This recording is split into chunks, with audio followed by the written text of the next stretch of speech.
I started the project, I knew that I wanted to have an airplane as a house, and I wanted to incorporate pieces of the airplane that already exist, such as the sink and the sections that are for clothes and things like that. So I wanted to make sure that it still had the look and feel of it, but I wanted the conveniences of living like it was a house. So putting in a queen-size bed, putting in a regular standard electrical. We make first class for all the kids. This is for my daughter.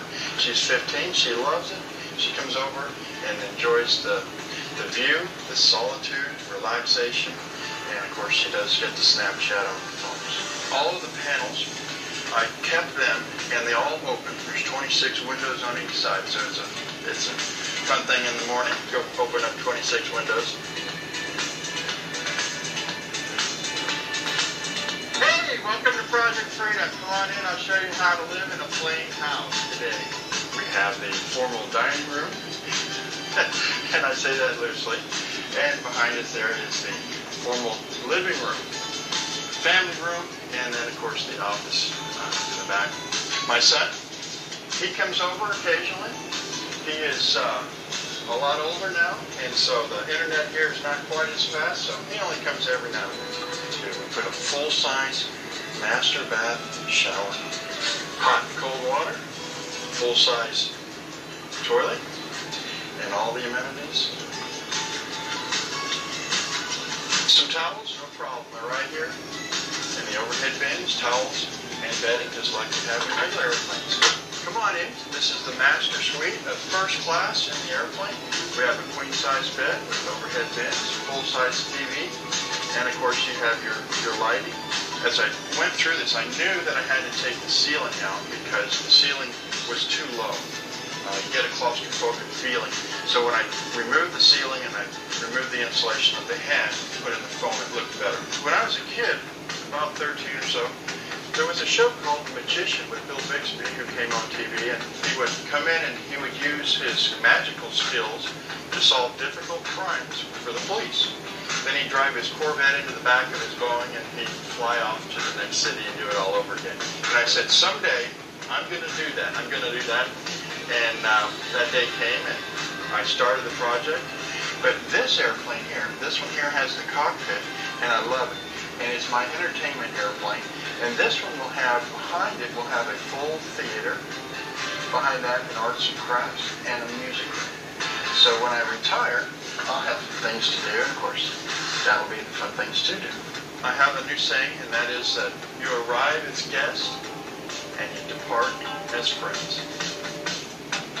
5 seconds is all I really need. So go under, give me 2 or 3 poses, and then come back up. Okay. Doing portrait sessions that are unique is a really big passion of mine. It's a unique kind of perspective. You don't really get to move in the same way that you would on land, and I think that the end result is really just gorgeous. This weightless effect that I really love. It's kind of interesting because it takes a unique client to want to do that. Not everybody is just ready to go underwater, especially in their wedding gown. It was amazing, very different. There were obstacles that I definitely didn't necessarily think of ahead of time. As soon as people see it, they're like, oh my gosh, I gotta have that. I never even thought that was something. I've been shooting for about 11 years now.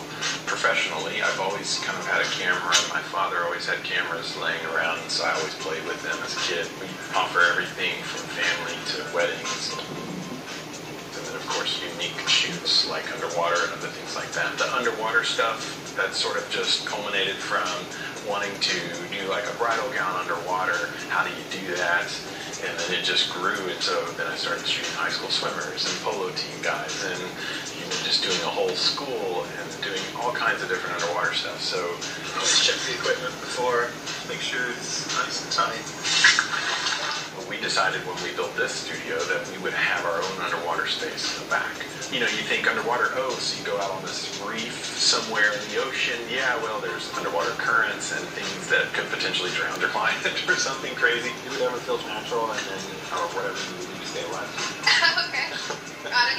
All right. All right. The pool that we made is shallow enough to where my clients can have heavy dresses on and they're not trying to tread water. It takes a unique client to want to do that.